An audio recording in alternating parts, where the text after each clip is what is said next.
우리가 살아도 주를 위하여 살고 죽어도 주를 위하여 죽나니.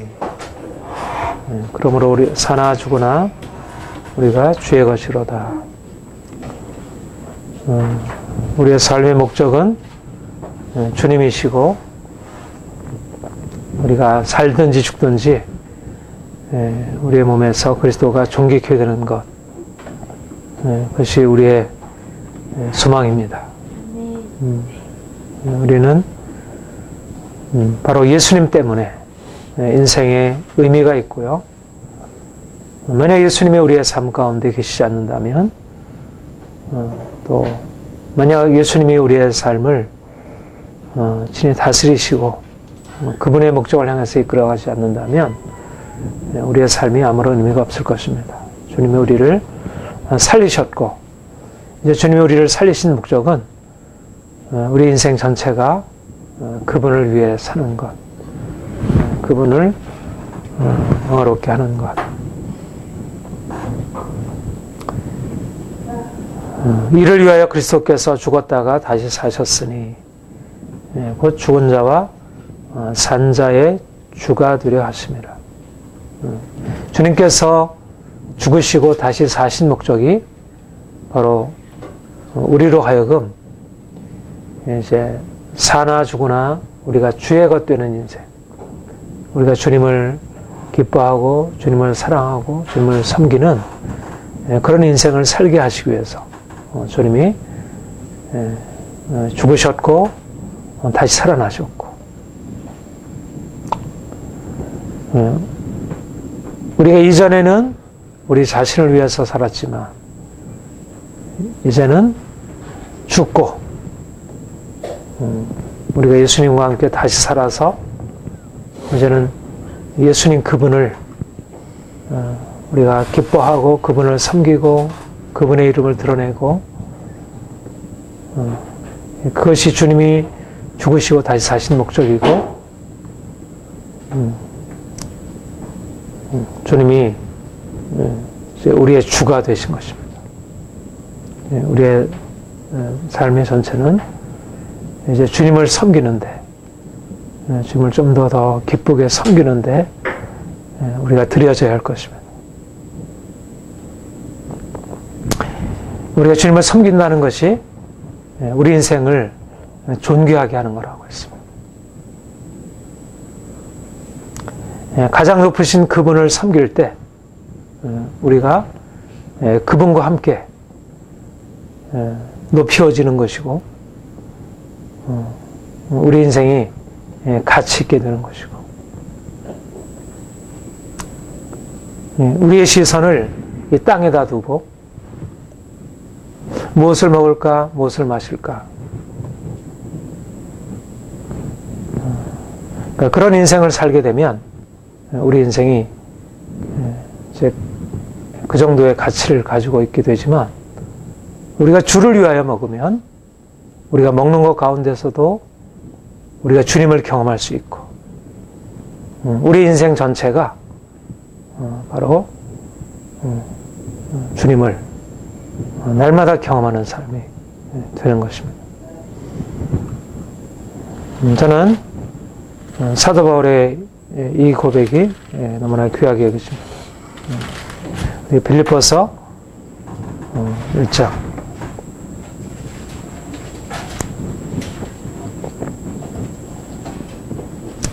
20절 21절 우리 함께 읽겠습니다. 나의 간절한 기대와 소망을 따라 뭐 이래든지 부끄럽지 않으며 오천과 같이 이제도 온전히 전진이 죽든지 내 몸에서 그리스도가 존귀되게 하려 하나니 내게 사는 것이 그리스도니 그것도 유익함이라. 살든지 죽든지 내 몸에서 그리스도가 존귀케 되는 것, 주님이 우리의 삶 가운데 나타나도록 하는 것, 내가 행복하게 사는 것, 내가 고통 없이 사는 것, 내가 부욕해 되는 것, 내가 성공하는 것, 이것이 내 인생의 목적이 아니고, 내가 가난하게 되어도, 내가 병들어도, 내 삶에 문제가 있어도 내 안에 그리스도가 존귀케 된다면 그것이 내게 가장 귀한 일이다. 내게 옥에 갇혔어도, 내가 삶을 잃어버려도, 내 안에 문제가 생겨도, 그러니까 우리의 삶을 평가하는 기준은 이것이 내게 어떤 유익이 있느냐, 내게 이것이 얼마나 내게 행복을 주느냐 하는 거기에 달려있지 않고, 이것을 통해서 어떻게 예수 그리스도의 이름이 존귀케 되느냐.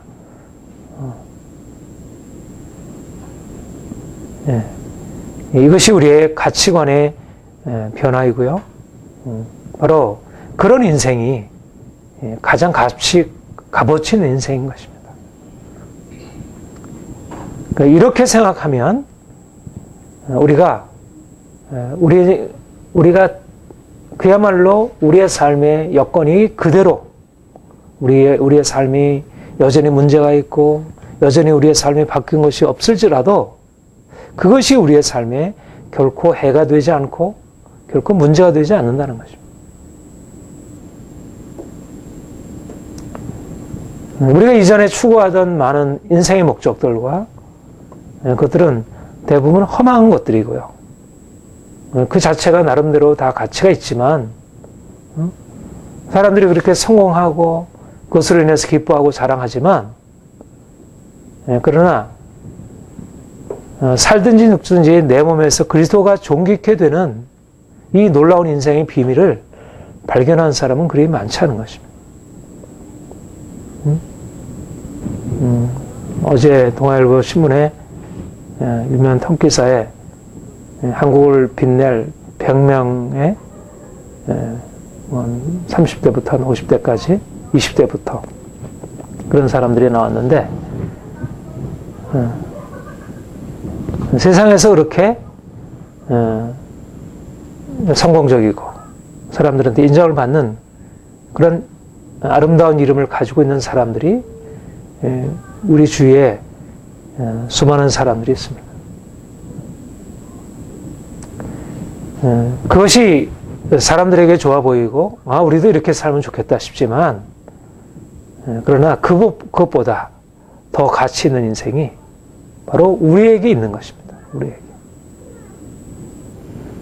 내가 그리스도를 믿고 그리스도께서 내 안에 계시고 내가 살든지 죽든지 내가 그리스도께서 내 안에서 존귀케 되는 인생을 내가 산다면 그러면 비록 내 삶이 겉으로 보기에 그렇게 이름도 없고 빛도 없을지라도 이미 내 인생은 가장 가치 있는 산자와 죽은 자의 주가 되시는 그분, 만왕의 왕이시고 만주의 주가 되신 그분이 우리 인생 안에 사는 것입니다. 그것이 그러니까 우리가 높아지는 방법은 너무나 간단한 것입니다. 우리가 노력하고 애쓰고 이러저러한 방법을 찾아서 우리가 인생의 사덕다리에 올라 그래서 결국은 성공하게 되는 게 아니고 내 안에 주님께서 찾아오시고 사나 죽으나 내가 주의 것 되고 살든지 죽든지 내 몸에서 그리스도가 존귀케 되는 이 인생의 비밀을 알아. 그래서 그 목적을 그분께로 돌려서 이제까지 내 인생을 사람들을 보고 쫓아왔다면 주변 사람들의 성공의 사례들을 보고 따라왔다면 이제는 예수 그리스도 그분을 우리가 우리 인생 안에 모셔드리고 그분을 존귀케 하는 인생으로 그분을 존귀케 하는 데서 내가 가난한 것이 크게 문제되지 않고 내 병든 것이 크게 문제가 되지 않고 내가 옥에 갇힌 것이 크게 문제가 되지 않고 우리가 어떤 상황에 처해서도 그리스도를 존귀케 할 수 있다는 것입니다.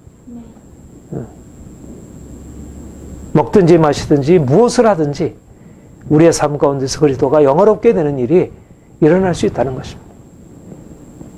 이것이 바로 인생의 진정한 자유이고 여기서부터 새로운 인생이 전개되는 거죠. 그럴 때라 비로소 우리는 이 세상을 다스리는 통치자로서의 하나님의 권세에 참여해서 왜냐하면 그가 모든 만물의 주가 되시니까 그리스도께서 우리 안에 존귀케 되는데 어떻게 우리의 삶이 존귀하게 되지 않겠어요?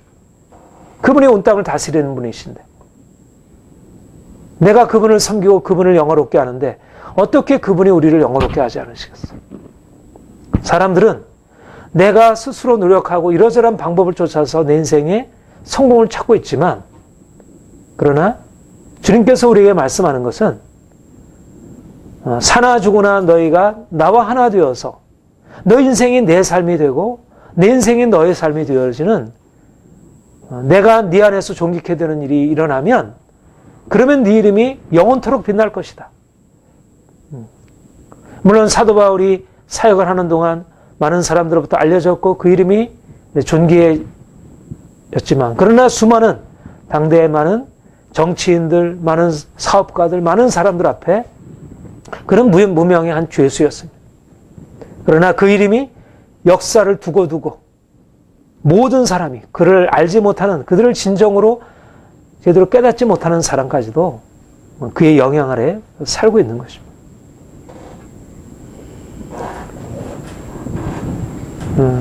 우리가 이렇게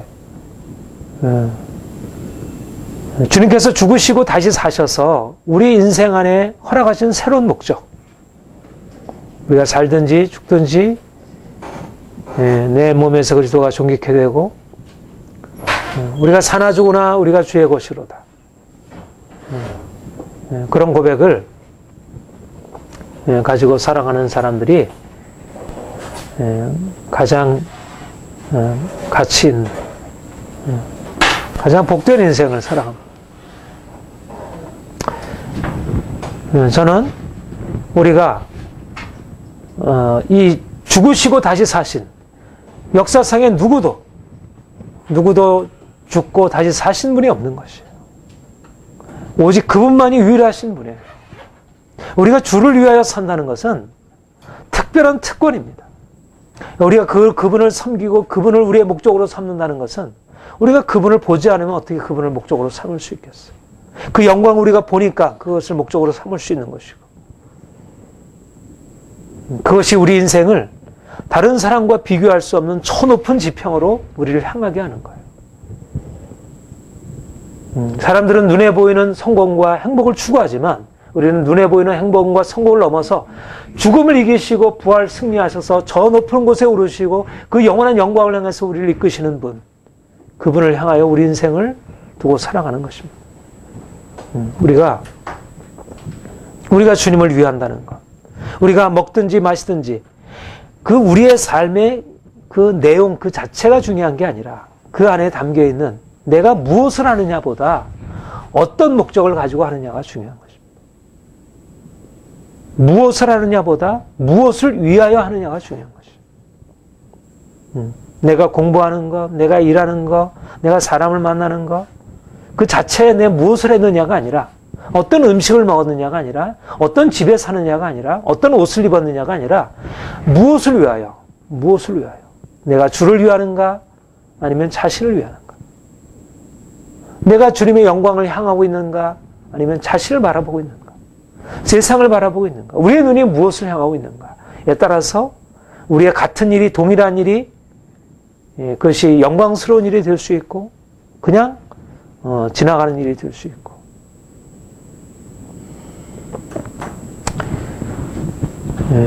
주님이 우리 인생을 이렇게 새로운 목적으로 이끌어 가시기 위해서 그분이 죽으시고 다시 사신 것입니다. 주님이 죽으시고 다시 사신 것은 우리의 삶을 그 영원한 그분, 그 영광의 그분을 우리가 바라보고 그분을 경험하고 우리가 이 땅에 살면서도 그분과 함께 살아가도록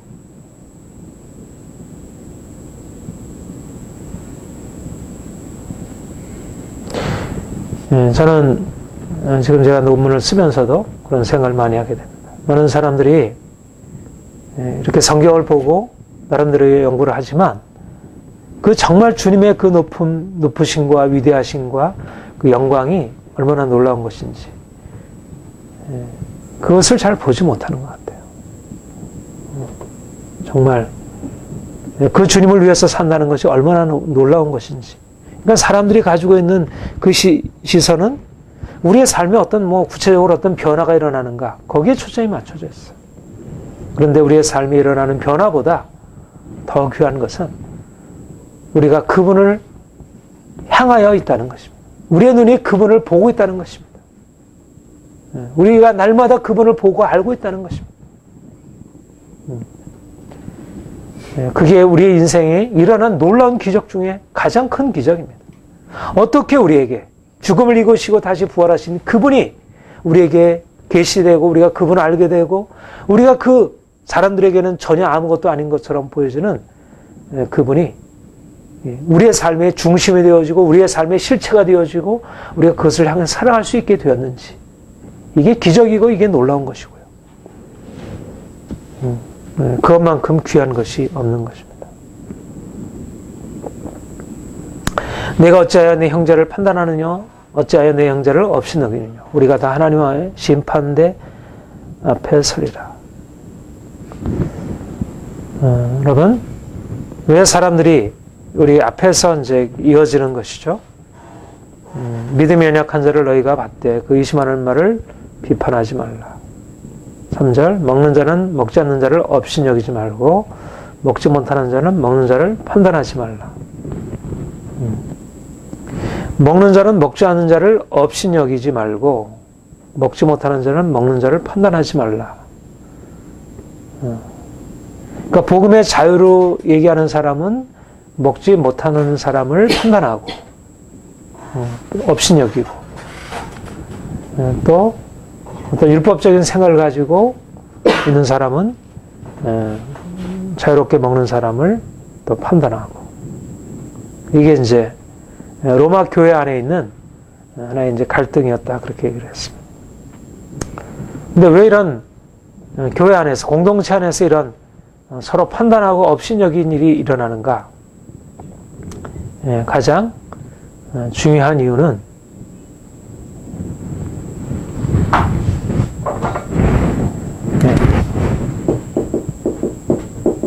판단, 갈등,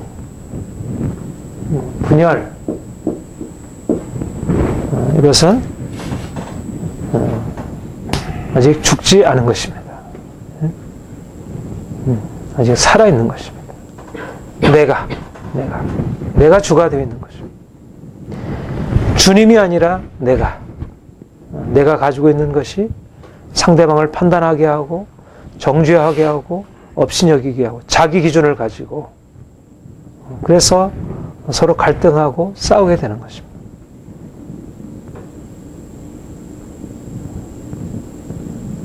고린도 교회에서도 서로, 나는 바울파, 나는 아볼로파, 그러면서 서로 판단하고 서로 정죄하고 그래서 분열하게 되고, 그런데 고린도서 3장에서 뭐라고 얘기를 하죠? 너희 중에 시기와 다툼이 있는 것은 너희가 아직도 육신에 속하여 그렇다는 것입니다. 육신에 속하여. 무슨 말입니까? 아직 살아있다는 얘기입니다. 아직 자기가 대단한 것입니다. 자기가 가지고 있는 어떤 경험이, 자기가 가지고 있던 어떤 가치가 대단하고 상대방이 자신의 관점에서 오면 틀린 것이고 문제가 있는 것이에요. 육신에 속해 있으면 반드시 자기를 높이게 되고 다른 사람을 낮추게 되고 비교하게 되고 판단하게 되고 정죄하게 되고, 그래서 분쟁과 분열이 일어나는 거죠. 가정도 그렇고 교회도 그렇고 어떤 공동체든지 결국 분열과 갈등과 이런 문제가 생기는 모든 이유는 아직도 육신에 속하여 자기 인생이 자기가 주가 되고 눈에 보이는 것을 가지고 상대방을 판단하고 정죄하는 것입니다. 그게 신앙이 아닌 그냥 일반적인 것일 수도 있고 신앙의 이름으로 할 수도 있고, 우리가 지난주에도 살핀 대로 하나님의 교회 안에는 사랑과 화평과 성김과 이런 아름다운 하나됨이 지배하게 됩니다. 왜냐하면 주님이 다스리시고 주님의 사랑의 영이 지배하고 있기 때문에. 그런데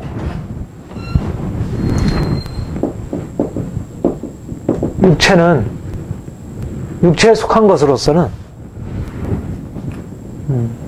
이 하나됨을 이룰 수가 없어요.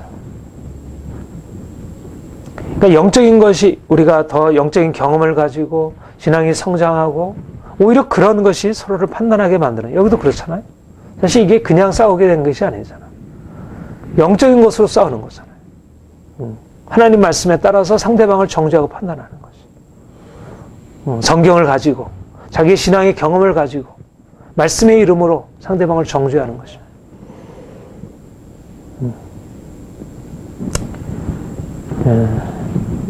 여러분, 한번 찾아봅시다. 고린도전서 3장. 3장 3절부터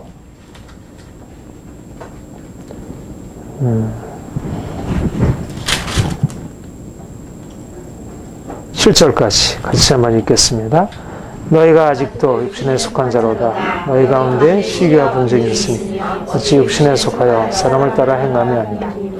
어떤 이는 말하되 나는 아볼로게라 하고 다른 이는 나는 아볼로게라 하니 내가 사람이 아니리요. 그런즉 아볼로는 무엇이며 바울은 무엇이며 저희는 주께서 각각 주신 대로 그로 하여금 믿게 살게 하리라. 너는 심었고 아볼로는 물을 주었을 때 오직 하나님은 자라나게 하시나니 그런즉 심는이나 무지는이는 아무것도 아니라 오직 자라나게 하시는 하나님뿐이니라. 여기에 보면 나는 바울에게, 나는 아볼로에게, 너희가 사람이 아니리요. 사람이 아니리요라는 말은 인간적이라는 것입니다. 눈에 보이는 대로 판단하고 육신에 속하여 다른 사람을 판단하고 있는 것입니다. 그런데 사도 바울이 뭐라고 했냐면 나는 심었고 아볼로는 물을 주었을 때 오직 하나님은 자라나게. 그런즉 심는이나 무지는 아무것도 아니로되 오직 자라나게 하신 하나님뿐이라. 나는 아무것도 아니다. 이것이 바로 하나됨의 원리인 것입니다. 하나됨의 원리는 주님이 전부가 되시고 나는 아무것도 아니다. 내가 무엇인가 가지고 있다고 생각하고 내가 다른 사람보다 더 낫다고 생각하는 것 때문에 갈등이 일어난다면 내가 정말 아무것도 아니구나. 내가 주님 앞에 판단받아야 할 죄인이고 내가 판단할 수 있는 그런 존재가 아니구나. 이것이 주님 앞에서 우리가 주님을 만나게 되면서 얻게 되는 새로운 인식인 것입니다. 우리가 주님을 만나게 될 때 우리의 목적이 변하게 되고요. 주님을 만나게 될 때 우리 자신의 자기가 누구인지를 발견하는 것입니다. 나는 다른 사람 위에 있지 않다는 것입니다. 나는 하나님 아래에 있고 다른 사람 위에 있지 않다는 것입니다. 나는 하나님의 판단을 받을 자이지 내가 다른 사람을 판단할 자가 아니라는 것입니다.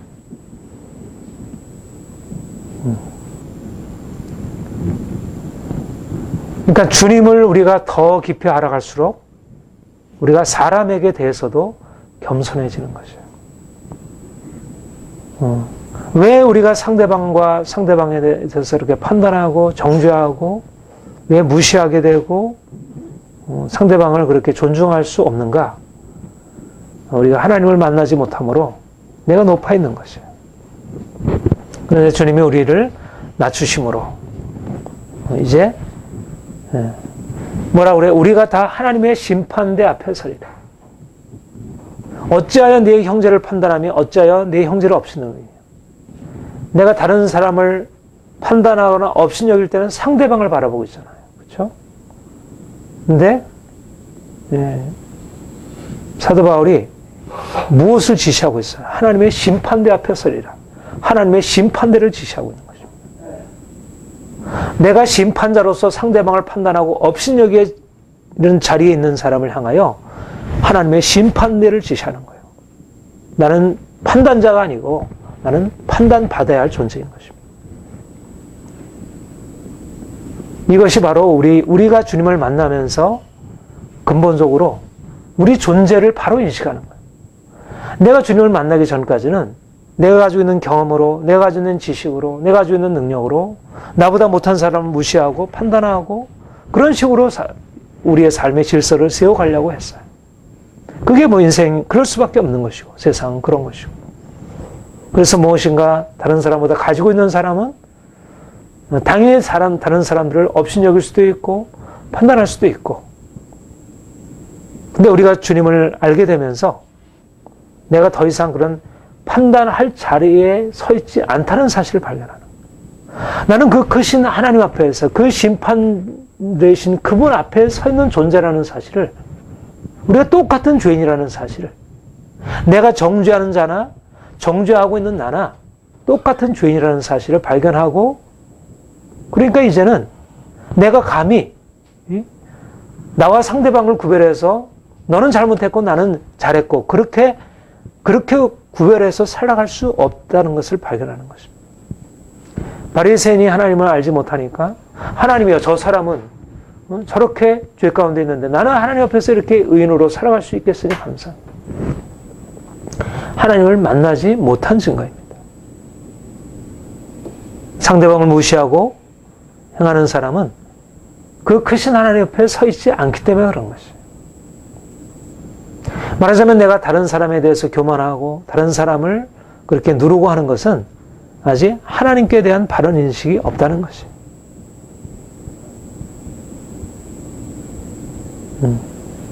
그러니까 우리 이 두 가지가 같이 가는 것입니다. 우리가 그 크신 하나님, 그 높으신 하나님을 바라보고 우리의 이름을 하나님께서 존귀케 하시고 우리 자신에 대해서 우리 자신의 정체성을 높이 세워가는 것과 내가 하나님을 깊이 알므로 야, 하나님이 우리 인생을 이렇게 높이셨구나. 그래서 더 이상 자기 자신에 대해서 좌절하고 절망하지 않고 저 높은 목적을 향해서 내가 비록 가난하고 병들고 문제가 있을지라도 나는 이런 것에 결코 굴하지 아니하고 내가 이 모든 것을 넉넉히 받아들이고 오히려 그 가운데 감사하며 우리가 높은 것을 향해서 나아가는 것이고요. 그리고 또 한편으로는 그 높은 곳에 계신 그분을 알게 되면서 내가 얼마나 비천한 존재인지, 내가 가지고 있는 것이 얼마나 아무것도 아닌지, 내가 무엇을 가지고 있다 할지라도 그것은 내 것이 아니고 내가 그걸 가지고 다른 사람을 판단할 무엇이 아무것도 내게 없다는 것. 그것이 우리가 하나님을 만나게 되면서 우리 안에 일어나는 인식의 변화인 것입니다. 그러니까 하나님을 만난 사람은 인생의 많은 문제 앞에서 좌절하지 않고 또 자기가 가지고 있는 인생의 어떤 다른 사람보다 나은 걸 가지고 스스로 높이고 다른 사람을 판단하는 자리에 서지 않고 겸손하고 그러면서 인생의 문제 앞에 절망하거나 비굴하지 않는, 그것이 바로 우리가 하나님을 만나서 살아가는 것의 의미입니다. 그러니까 주님을 만나야 되는 것이에요. 우리가 주님을 알아야지, 그분을 보아야지. 내가 주님을 보지 못하면 결국 내게 부딪혀 있는 뭔가 좋은 것이 있으면 뭔가 있다고 생각하고, 내가 무엇이 없으면 내가 비참해지고, 내가 다른 사람보다 가진 게 있으면 다른 사람 앞에 자기 자신을 알게 모르게 마음이 높아지게 되고,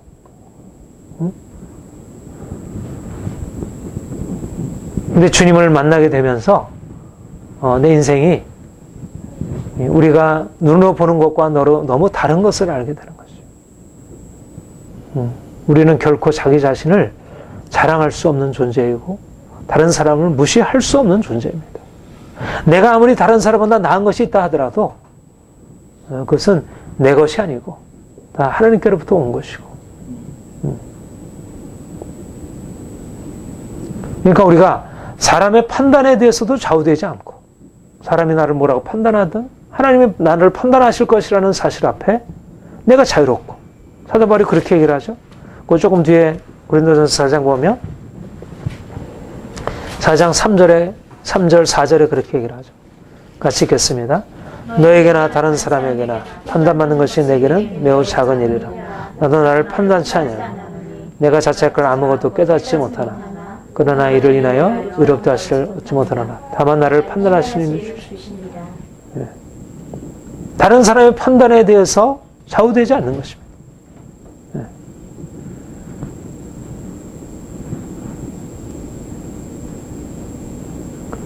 그러니까 누가 뭐라 하든 내가 하나님 앞에서 자신의 의를 가지고 담대하게 살아갈 수 있는 것이고, 물론 다른 사람이 나보다 못하고 문제가 있다 할지라도 그 사람을 함부로 또 판단하지 않는 것이고, 이것이 바로 우리가 하나님 앞에서 우리 개혁파 신앙의 구호대로 코람데오, 하나님의 앞에서, 하나님의 심판대 앞에서 살아가는 것입니다.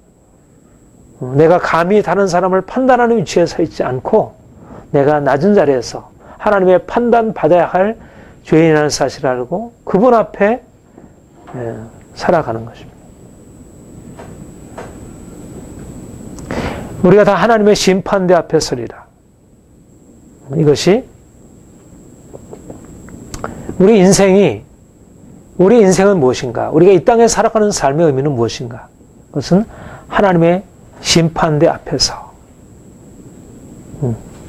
주께서 가라사대 내가 살았노니 모든 무릎이 내게 꿇을 것이요 모든 혀가 하나님께 자백하리라 하셨느니라. 그러므로 우리 각인이 자기 일을 하나님께 직구하리라. 우리가 주님의 심판대 앞에 가서 그날에 우리가 각기 자기 행한 일을 다 고백하고 자백하게 될 것이라는 것이에요. 그분이 우리를 심판하실 것이라는 것입니다. 우리의 신앙에 있어서 가장 중요한 것이 바로 중요한 것 중에 하나가 우리가 마지막 날에 그분이 나를 내 행한 대로 심판하실 것이라는 사실을 의식하고 살아가는 거예요. 이것은 우리의 신앙생활에 있어서 너무너무 중요한 것입니다. 많은 사람들이 하나님을 알지 못하고 그날에 그가 각 사람을 행한 대로 심판하실 것이라는 이 엄연한 진리의 사실을 알지 못하고 그냥 눈에 보이는 대로 자기 욕심을 따라 살아가고 있습니다. 그런데 하나님께서 명백하게 사도를 통하여 선포하신 진리는 하나님이 심판자이시고 그가 산자와 죽은 자를 심판하러 이 땅에 오실 것이라는 것입니다. 다시 오셔서 각 사람을 행한 대로 심판하실 것이라는 것입니다. 우리가 이 땅에 살아가는 것은 그 심판하실 하나님을 바라보고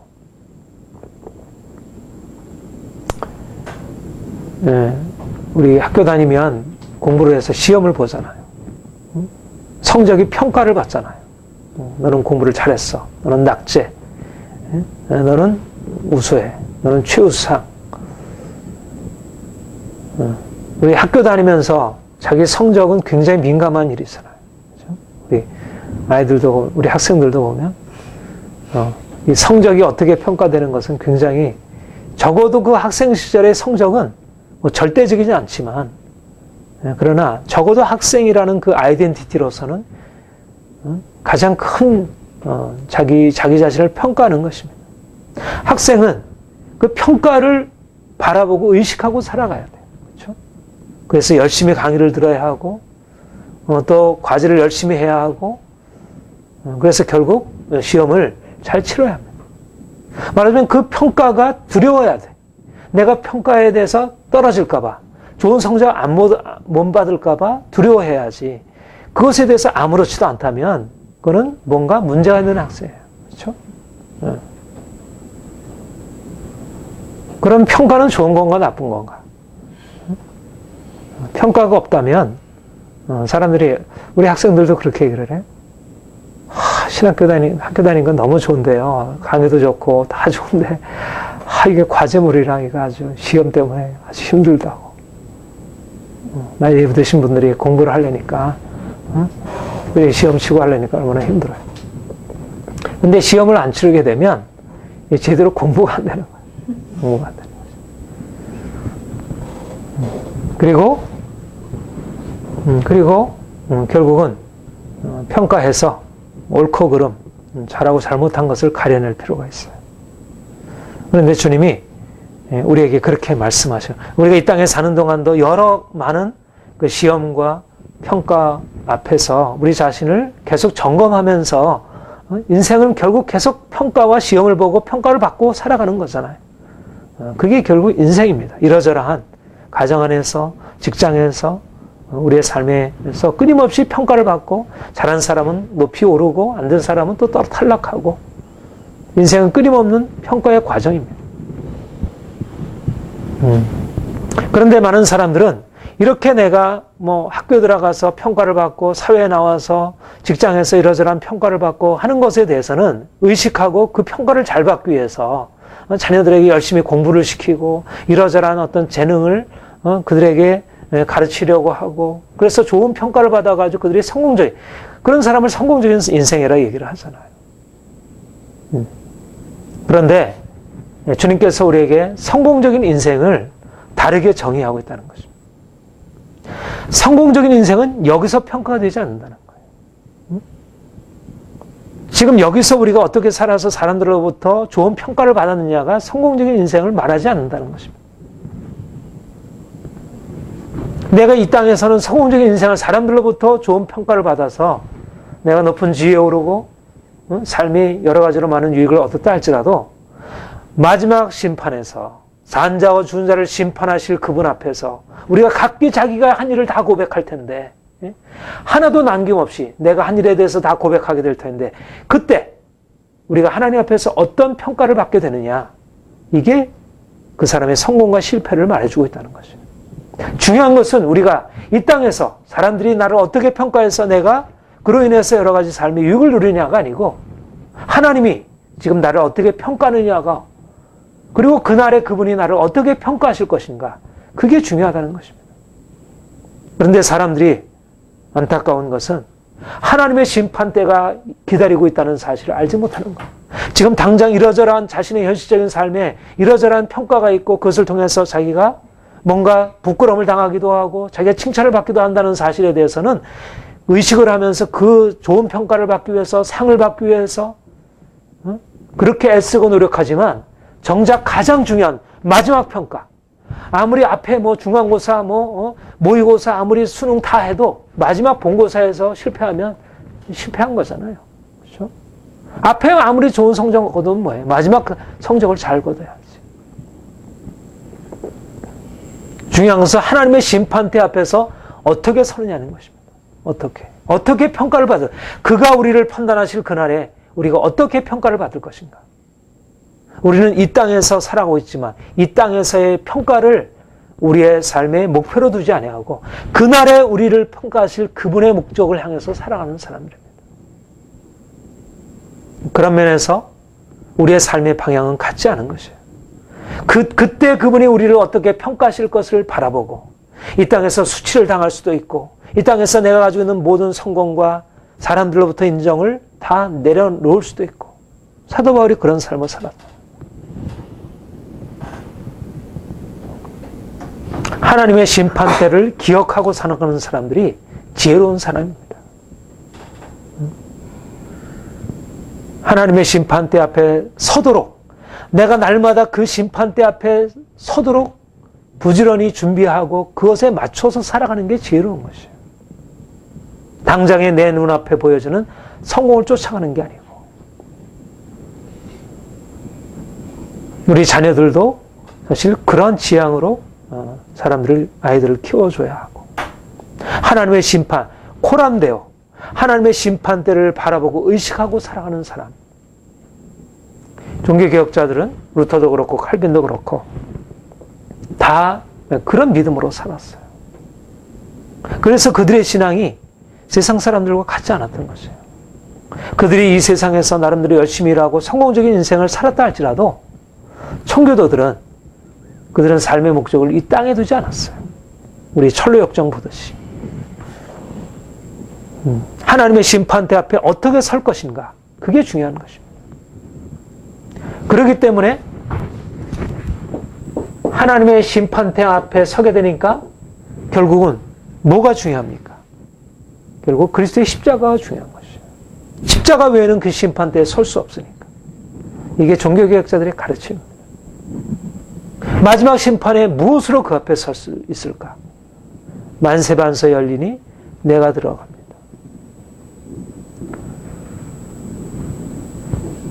빈손 들고 앞에가 십자가를 붙드네. 내가 의가 없지만 의가 없는 자라도 도와주신 바라. 내가 그 앞에 어떻게 그 거룩하신 하나님 앞에 내가 가지고 있는 행함 가지고 어떻게 그 앞에 설 수 있을까? 나는 그 심판대 앞에 감히 그가 평가를 하기도 전에 나는 그 앞에 설 수도 없는 존재인 거예요. 감히. 그런데 우리가 심판대를 생각하면 하나님의 심판대 앞에 우리가 만약 행위를 가지고 나간다면 누가 그 심판대를 감히 생각이나 할 수 있겠어요? 그러니까 인생이 공포스러운 거지. 이슬람이 그렇잖아요. 이슬람이. 알라는 두려운 심판자예요. 심판자 앞에 서기 위해서 그들이 밤낮으로 애쓰고 밤낮으로 그것을 지켜 행하려고. 그러나 놀라운 사실은 우리는 심판대를 의식하고 산다 할지라도 그 심판대를 두려워함으로 그 심판 앞에 무서워가지고 우리의 행위를 조심하고 어떻게든지 내가 잘못하지 않으려고 내가 어떻게든지 선을 많이 베풀어가지고 내가 천국에서 좋은 상 받으려고 그렇게 하는 삶이 아니고 그리스도께서 나를 위하여 내가 행한 모든 잘못을 다 덮어주시고 나를 다 용서하시고 나를 치유하셔서 자유케 하셔서 내가 그분 앞에 만세반세 열리니 내가 들어가면 나는 공로 없지만 나는 내 공로 가지고 그 앞에 감히 설 수 없는 존재이지만 그러나 그분이 나를 위하여 행하신 그것으로 인하여 내가 그 거룩하신 심판대 앞에 담대히 설 수 있는 거예요. 두려움 없이. 이것이 우리 안에 있는 확신인 것입니다. 우리가 마지막 심판에 대한 확신을 가지고 살아가는 거예요. 사람들은 그 심판을 알지도 못하지만 알게 모르게 그들의 영이 그 심판에 대한 두려움을 간접적으로 느끼게 합니다. 그러나 하나님이 우리에게 심판대를 말씀하시지만 그 심판대는 그냥 두려운 심판대가 아니고 우리를 이미 그 심판에서 벗어나게 하신 영원한 하나님의 진노로부터 우리를 자유케 하신 그 은혜와 그 사랑 안에서 우리가 심판대를 들어도 그 심판대가 우리를 두렵게 하거나 낙심하지 않는 것입니다. 로마서 5장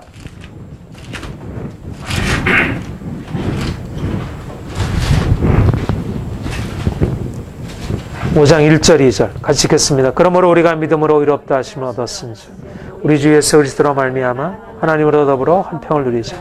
또한 그로 말미암아 우리가 믿음으로 서 있는 이 은혜에 들어감을 얻었으니 하나님의 영광을 바라고 우리가 믿음으로 의롭다함을 얻었은즉 하나님의 영광을 바라보고 즐거워하는 것입니다.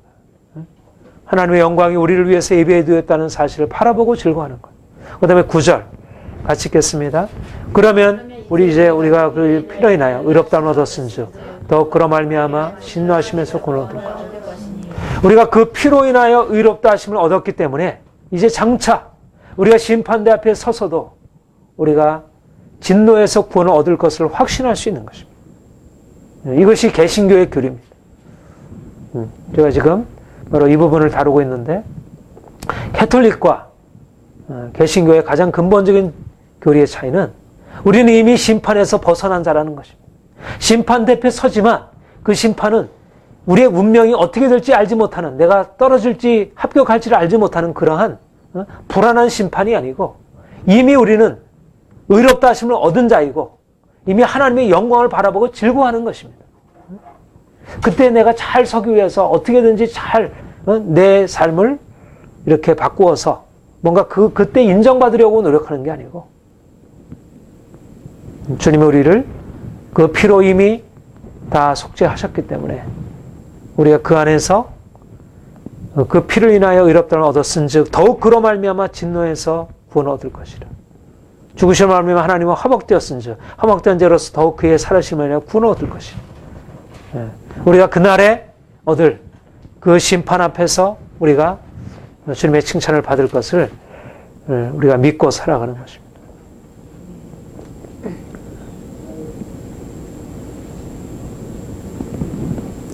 그리고 우리가 심판대를 의식하고 행한다는 것은 우리가 지난주 설교에도 우리가 다뤘죠. 그날이 우리의 공력을 밝히리라고 했습니다. 우리가 행한 것의 공력. 그러니까 우리가 이 땅에 사는 동안 우리의 삶이 그 심판대 앞에서 견딜 수 있는 것으로 우리의 죄를 용서받고 그의 피로 말미암아 우리의 죄를 용서받고 우리 구원의 확신 가운데서 살아가고 이제는 우리가 그 심판대를 의식하며 살아가는 것은 우리가 불로 태워도 그 불이 없어지지 아니할 그 불로 태워도 없어지지 아니할 그와 같은 가치 있는 것을 우리가 준비하고 그것을 매일매일 우리의 삶 가운데서 이루어가는 인생을 살아가는 것입니다. 그 심판대 앞에서 살아남을 수 있는 것, 가장 가치 있는 것, 무엇이 그렇다고 했습니까? 십자가를 통과한 것이라 그랬습니다. 우리가 믿음으로 한 것, 우리가 이 땅에서 내가 아무리 돈이 많이 주어진다 하더라도 내 인생이 아무리 형통한다 할지라도 내가 믿음으로 하지 아니하는 것들은 다 그 심판대 앞에 아무런 인정을 받지 못하는 것입니다. 중요한 것은 우리가 믿음으로 가장 우선적인 가치는 그 불이 우리가 주님과 연합해서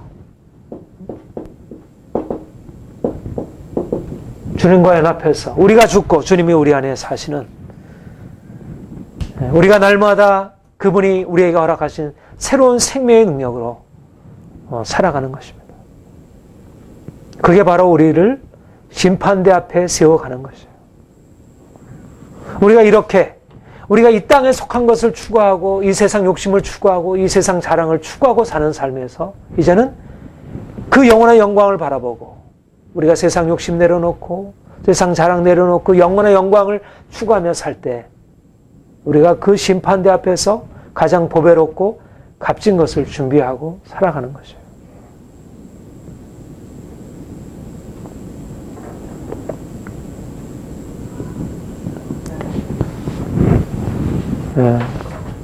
주님이 우리를 그의 십자가의 피로 우리를 구속하셔서 깨끗게 하셨다고 했습니다. 그래서 우리는 장차 우리에게 하나님의 심판이 주어진다 할지라도 그것에 대해서 두려워하거나 불안해하지 않습니다. 그러나 우리가 심판대를 의식하며 산다는 것은 확신 가운데 거하면서 또한 우리가 그 심판대를 의식하면서 거룩하고 경건한 삶으로 살아가는 것이 이게 굉장히 중요한데요. 베드로전서 한번 찾아봅시다. 특별히 이 가르침이 굉장히 중요합니다. 오늘날 우리 개신교 신앙 안에 구원의 확신에 대한 가르침이 있지만 근데 이 부분에 대해서 제대로 잘 알지 못해서 1장 13절부터 19절 우리 같이 읽겠습니다. 그러므로 너희 마음에 허리를 동이고 근신하여 예수 그리스도에 나타나실 때 너희의 가져올 은혜를 온전히 바랄지어다. 너희가 순종하는 자식처럼 이전 알지 못한 때에 줬던 너희의 사역을 본삼지 말고 오직 너희를 부르신 거룩한 자처럼 너희도 모든 행실에 거룩한 자가 되라. 기록되었으되 거룩하니 너희도 거룩할지어다 하시니라. 일물어 보시지 않고 각 사람의 행위대로 판단하신 자를 너희가 아버지라 부르는즉 너희 나그네로 있을 때를 두려워하지라. 너희가 알거니와 너희 조상이 선한 망령된 행실에서 굴복한 것은 은이랑 금같이 없어질 것을 한 것이 아니요 오직 흠없고 좀 없는 어린 양 같은 오히려 한 것이라. 13절에 뭐라고 했습니까? 너희 마음에 허리를 동이고 근신하여 예수 그리스도에 나타나실 때 너희에 가져올 은혜를 온전히 바랄지어다. 그리고 권면하는 것이 뭐라고 권면합니까? 이전에 사역을 본삼지 말고 너희를 부르신 거룩한 자처럼 거룩한 자라. 그가 어떻게 하시리라고요? 17절에 외모로 보지 않고 각 사람의 행위대로 판단하신 이를 너희가 아버지라 부르신즉 너희의 나그네로 있을 때를 두려움으로 지으라. 이게 바로 우리가 심판대 앞에 서리라고 하는 사실을 기억하며 살아가는 것입니다. 우리가 심판대 앞에 선다는 것은 우리가 죄로 인하여 죽을 인생이 이제는 심판을 벗었다는 확신 가운데 내가 비록 잘못하고 내가 비록 때때로 실수한다 할지라도 우리가 주님 앞에 나아가서 죄 용서받고 자유함을 얻는 인생을 의미하지만 우리가 죄를 졌다고 하더라도 우리의 구원이 취소되거나 그것 때문에 우리가 다시 여러 가지로 문제 가운데 다시 빠져들게 되는 것을 의미하지는 않지만 그러나 주님께서 우리에게 그날에 심판하실 것이라는 것은 우리로 하여금 우리가 이 땅에서 우리의 마음대로 우리 욕심대로 살아서는 안 된다는 것을 말씀하는 것입니다. 말하자면 우리가 심판을 벗어나고 또 다른 의미에서 심판이 기다려지고 있다는 것입니다. 우리의 행한 대로 하나님께서 갚으실 것이라는 것입니다. 우리는 우리가 천국에 들어갈 자격을 얻었다는 이유로 이 본문의 말씀을 우리가 하나님의 심판대 앞에 서서 우리가 행한 대로 심판을 받는다는 이 말씀을 그냥 쉽게 약화시켜버리는 경향들이 있어요. 그러나 우리가 심판대 앞에 선다는 것은 우리의 삶이 그대로 다 평가가 된다는 거예요. 마치 내가 공부 안 했던 사람들은 내가 시험 볼 때 그 공부 안 한 게 그대로 다 나타나게 되듯이 이 땅에서 내 마음과 욕심대로 살아간 사람은 그날에 각 사람의 행한 것이 다 그대로 평가가 된다는 거예요. 이 땅에서 내가 주를 위하여 내 인생을 드리고 내가 하나님을 위해서 내가 고생하고 수고하고 그렇게 눈물을 흘리며 산 사람은 그때 그것이 평가가 된다는 것이에요. 이 세상에서도 행한 대로 자기가 심은 대로 거둔다면 그날에서도 우리가 행한 대로 거두게 된다는 것이에요. 이것은 우리를 율법적인 어떤 두려움으로 우리를 인도하는 것이 아니고 우리로 하여금 보다 더 우리의 삶을 더 경건하게 하나님이 원하시고 기뻐하는 삶으로 나아가도록 이끄는 거예요. 우리의 삶에 동기를 부여하고 마치 우리가 좋은 성적을 받기 위해서 내가 열심히 공부하고 노력하듯이 그것이 결코 잘못된 것이 아니듯이 우리가 하나님 앞에 좋은 평가를 받기 위하여 우리가 하나님 앞에서 열심히 공부하고 노력하는 것이 필요하다는 것입니다. 이거는 공로신앙이 아니고 이것은 우리가 공적을 세워가지고 하나님께 뭔가 우리 걸 주장하려고 하는 게 아니고 하나님께서 약속하신 것을 그 신실한 약속을 의지하고 믿음을 가지고 나아가는 것이에요. 저는 그렇게 생각해요. 그러니까 우리가 아침에 일어나면서 밤늦게까지 내가 어떻게 보면 하늘 상급을 얻기 위해서 살아가는 거예요. 상급을 축적하고 살아가는 것입니다. 사람들은 내가 돈을 열심히 벌어가지고 예금이 얼마나 늘어나고 통장이 얼마나 늘어나고 앞으로 내가 좋은 집을 어떻게 건축하고 이렇게 해가지고 내 인생이 좋아지려래 이렇게 살아간다면 우리는 하늘의 영원한 상급을 내가 쌓는 것을 하는 거예요. 그러니까 우리의 삶을 가지고 다른 사람을 섬기고 구제하고 내 시간을 주님께 드리고 내가 많은 사람들을 섬기는 데 사용하는 것이에요. 내가 뿌린 씨앗이 결코 헛되이 돌아가지 않는다는 거예요. 내가 주님을 위해서 눈물을 흘린 것, 내가 주님을 위해서 포기한 것, 그것을 다 하나님께서 기억하신다는 것입니다. 그렇게 생각하면 우리가 얼마나 많은 것들을 허비하고 있는 거예요. 우리의 많은 시간과 우리의 많은 돈을 얼마나 많이 허비하고 있느냐. 정말 우리가 주님을 위해서 드리고 우리가 사용해야 할 것에 사용하지 않고 있다는 것입니다. 진작 중요한 투자에다가 우리의 삶을 투자하지 않고 있다는 것입니다. 가장 중요한 것은 위에서 부르신 부름의 상을 얻기 위하여 나아가라 그랬습니다. 상 받기를 추구하라고 했습니다. 상 받기를 추구하는 것은 결코 이것은 기복신앙이 아니고 공로신앙이 아니고 이것은 마땅히 그리스도인들이 살아가야 할 삶의 방식입니다. 이 세상은 썩을 면류관을 얻기 위하여 달려가지만 썩지 않을 면류관을 얻기 위해서 부지런히 달려가라는 것입니다. 운동선수들이 지금 남아공 축구를 앞에 두고 운동선수 열심히 훈련해가지고 거기서 16강 안에 들기 위해서 그렇게 애쓰듯이 많은 연예인들이 그렇게 노력하듯이 세상의 썩을 면류관을 위해서 자기 시간을 드리고 물질을 드리고 그렇게 삶을 들여서 한다면 우리는 하늘 상급을 얻기 위하여 우리 인생을 드리고 우리를 수고하고 아끼지 아니하고 그렇게 할 필요가 있다는 것입니다. 그런데 많은 사람들이 하나님의 심판대를 의식하지 않기 때문에 자기 인생을 당장에 주어지는 몇 푼의 돈을 손해보는 것 때문에 정작 가장 중요한 것을 놓치고 살아가는 것이에요. 그것을 소탐대실이라고 그러죠. 작은 것을 얻기 위해서 큰 걸 잃어버리는 거예요. 가장 중요한 것을 잃어버리고 살아가는 거예요. 우리는 세상 사람들과 다른 의미의 보상을 바라보고 살아가는 거예요. 내가 세상으로부터 보상을 받지 못해도, 내가 뿌린 씨앗이 당장의 보상이 없어도 주님의 약속을 기억하면서 내가 성실하게 씨를 뿌리고 살아가는 것입니다. 네, 디모데후서 4장.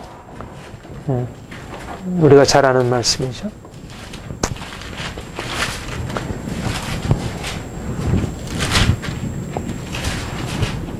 7절, 8절.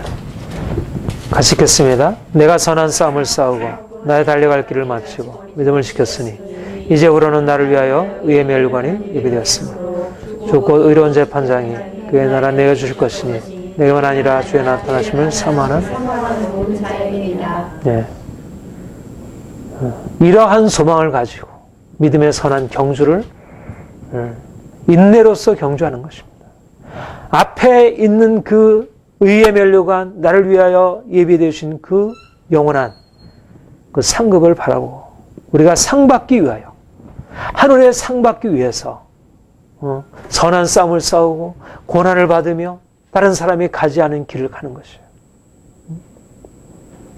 사람들은 눈앞에 있는 유익을 쫓아서 자기 인생을 살아간다면, 4장 1절에 그랬죠. 하나님 앞과 산자와 죽은 자를 심판하실 그리스도 앞에서 그의 나타나실 것과 그의 나라를 두고 엄히 명하노니, 우리는 그분의 심판을 의식하고 살아가는 사람들입니다.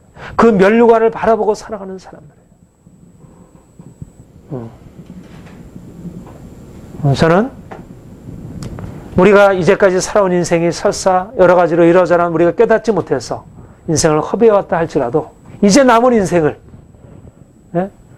우리를 심판하실 그분 앞에 우리가 부끄럼 당하지 아니하고 그분이 우리를 칭찬과 영광과 존귀로 우리를 받아주시도록 우리의 인생을 그분께 맡겨서 내가 사람의 평가 앞에 서서 살아가는 게 아니고 그 심판 앞에 그분의 상급과 그분의 칭찬과 영광과 존귀 앞에 우리가 살아가는 것입니다. 네, 갈라디아서 6장. 네, 성경은 거듭해서 우리가 얻을 상급에 대해서 말하고 있습니다.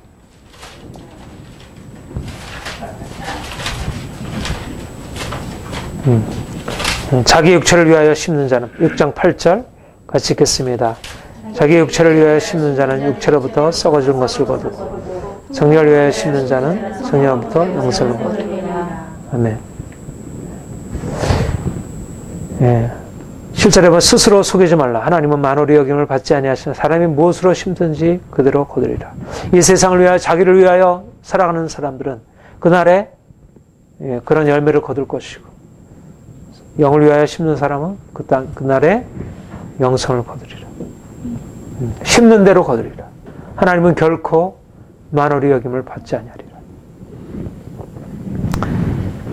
이것이 바로 우리의 소망입니다. 우리가 이 땅에 사는 동안 우리가 주님을 기뻐함으로 그렇게 살아가는 것입니다. 이 본문은 우리가 앞에서 얘기한 대로 형제를 판단하는 것에 대해서 말씀하고 있는 것입니다. 형제를 판단하지 말라. 이제 너희가 장차 심판대 앞에 서서 다 각자 하나님 앞에서 판단을 받게 되리라. 우리는 판단할 사람들이 아니고 하나님 앞에 판단받을 사람들입니다. 내가 다른 사람을 판단하는 것의 그 시간에 내가 하나님 앞에 서서 내가 판단받을 것을 기억하며 살아가는 거예요. 우리가 다른 사람을 정죄하고 판단하기 전에 나도 저렇게 저는 다른 사람의 잘못처럼 잘못하지 아니하고 그래서 그런 잘못에 빠지지 아니하리라 생각하고 그래서 자신을 경계하고 좀 더 하나님 앞에서 행하는 것입니다. 우리 야고보서 한번 보겠습니다. 우리 야고보서 2장.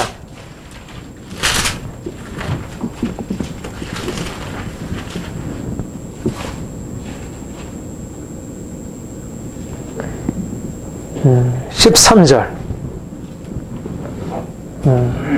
같이 읽겠습니다. 긍휼을 행하는 자에게는 긍휼 없는 심판이 있으리라. 긍휼은 심판을 이기고 자랑하는. 좀 문맥은 좀 다르긴 하지만 그러나 여기 의미 안에 본문에 말하고 있는 의미를 내포하고 있다고 그렇게 생각해야 됩니다. 다른 사람을 판단하고 다른 사람을 업신여기는 사람은 다시 말하면 하나님 앞에 긍휼 없는 심판에 처하게 된다는 것이에요. 그런데 다른 사람을 긍휼히 여기고 다른 사람을 관용하고 다른 사람을 받아주는 사람은 그날에 심판을 이기고 하나님의 심판을 넘어서서 자랑할 수 있게 된다. 우리가 이 땅에 살아가는 삶의 의미는 좀 더 그날에 하나님으로부터 좋은 평가를 받는 것입니다.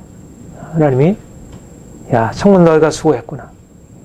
사랑하는 나의 아들들아 딸들아 너희가 나를 위하여 그렇게 눈물을 흘리고 너희가 그렇게 나를 위해서 고생하고 다른 사람이 알아주지 않는 때 신실하게 나를 섬기고 네가 뿌린 모든 눈물의 이런 씨앗들을 내가 다 갚아주리라. 내가 다 심어놓았고 내가 다 기록해놓았다.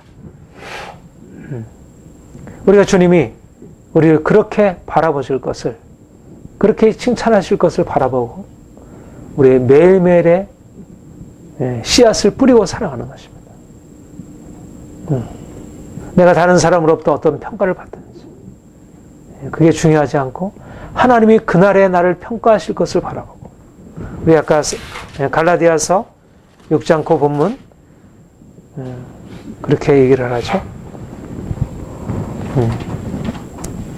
9절 10절 뭐라고 해요? 같이 읽겠습니다. 우리가 선을 행하다 낙심하지 말지니 피곤하지 아니하면 때가 이르매 거두리라. 그러므로 우리는 기회 있는 대로 모든 이에게 착한 일을 하되 더욱 믿음의 가정들에게 할지니라. 그러니까 우리가 행한 선이 우리가 뿌린 씨앗이 바로바로 열매를 거두지 않잖아요. 물론 하나님께서 우리가 이 땅에서 우리가 주님을 섬기고 믿음으로 할 때 우리에게 바로바로 복을 주시기도 하지만 그러나 많은 경우에 우리에게 바로바로 그런 열매가 거두지 않을 수 있는 것입니다. 그래서 때때로 낙심할 수 있는 거예요. 그러나 분명한 사실은 선을 행하다 낙심하지 말지 피곤하지 아니하면 때가 이름에 거두리라. 때가 이름에 거두리라. 하나님은 반드시 만홀히 여김을 받지 아니하시는 것입니다. 그는 신실하신 분이고 그는 약속하신 것을 지키시는 분이고 우리가 다른 사람을 위하여 우리 자신을 섬기고 내어주게 되면 하나님이 우리를 그 사람이 나를 갚아주지 않는다 할지라도 하나님이 갚으시는 거예요. 때가 이르면 거두리라. 그러니까 우리가 하나님을 믿고 섬기는 게 얼마나 복된 것인가. 우리는 그렇잖아요. 내가 다른 사람에게 뭔가를 해줬는데 상대방이 나한테 갚아주지 않으면 뭔가 서운하고 오히려 괘씸하고 그럴 수가 있는가 그런 마음이 들잖아요. 그런데 그런 것이 우리에게 묶이지 않는 거예요. 우리가 열심히 선을 행하는 것입니다. 부지런히 선을 행하고 하나님이 우리를 판단하실 것을 바라보고 하나님이 우리를 이렇게 이제 믿음으로 세상은 다른 사람을 판단하고 또 판단받는 것을 두려워하고 그래서 어떻게든지 잘 보이려고 하고 좋게 평가를 받으려고 하고 그게 오늘날의 사람들의 삶의 모습인데 우리는 눈을 들어서 하나님이 우리를 판단하실 것을 바라보고 우리가 날마다 그분 앞에서 그분이 나를 기억하실 것을 기대하며 우리가 열심히 뿌리는 것입니다. 씨앗을 뿌리는 것입니다. 다른 사람을 섬기고 축복하고 나누고 어찌하든지 내가 손해를 보아가면서까지 내가 판단을 받으면서까지 내가 판단을 받지만 나는 다른 사람을 판단하지 아니하고 악으로 선으로 악을 갚으면서 그러면서 열심히 하늘의 상급을 축적하며 살아가는 것입니다. 이것이 가장 지혜로운 인생입니다. 하나님은 우리를 이런 복된 인생으로 인도하실 줄 믿습니다. 기도하겠습니다. 주님 감사합니다. 우리가 살아도 주를 위하여, 죽어도 주를 위하여, 우리가 사나 죽으나 주의 것 되는 인생 살게 하여 주옵소서. 주님이 이를 위하여 죽으시고 다시 사셨고 우리에게 새로운 인생을 허락하심을 감사드립니다. 우리가 더욱더 우리 인생 전체를 들여 주님을 기쁘시게 하는 삶 살기를 원합니다. 주님, 우리 각 사람이 하나님의 심판대 앞에 서리라 말씀하셨습니다. 우리가 각자 자신의 일을 주님 앞에 고백하리라 하셨습니다. 우리가 두려움과 떨림으로 주님을 섬기기 원합니다. 주님께서 우리를 이미 하나님의 진노의 심판에서 우리를 건져주시고 자유케 하심으로 우리가 비록 죄인이지만 의의 옷을 입고 주님께 서게 하신 것 감사드립니다. 우리 더욱더 거룩한 행실로 주님을 기쁘시게 하는 삶 살게 하여 주옵소서. 우리가 이 땅에 사는 동안 헛된 세상의 욕심을 따라서 행치 않게 하시고 하나님의 거룩한 목적을 추구하며 그래서 하나님께서 우리에게 주실 상급을 기대하며 그날에 주님이 우리를 판단하실 그때 우리가 주님 앞에 칭찬받는 하나님의 사람들로 세워 주옵소서. 하나님, 아직도 주님이 다시 오셔서 각 사람을 심판하실 것을 알지 못하고 자기 욕심대로 행하는 사람들이 너무나 많이 있습니다. 저들에게 주의 복음 전하여 저들도 하나님의 심판 앞에 감사함으로 담대함으로 설 수 있도록 하나님 우리로 하여금 주의 증인 삼으시고 하나님의 역사를 나타내게 하여 주옵소서. 하나님 우리 영광교회가 더욱더 하나님 앞에 영광과 칭찬과 존귀를 얻도록 우리가 이 땅에 행하는 동안 정말 가장 아름답고 가장 존귀한 모습으로 주 앞에 서게 하옵소서. 그렇게 행하실 주님을 기대합니다. 감사합니다. 예수님의 이름으로 기도합니다. 아멘.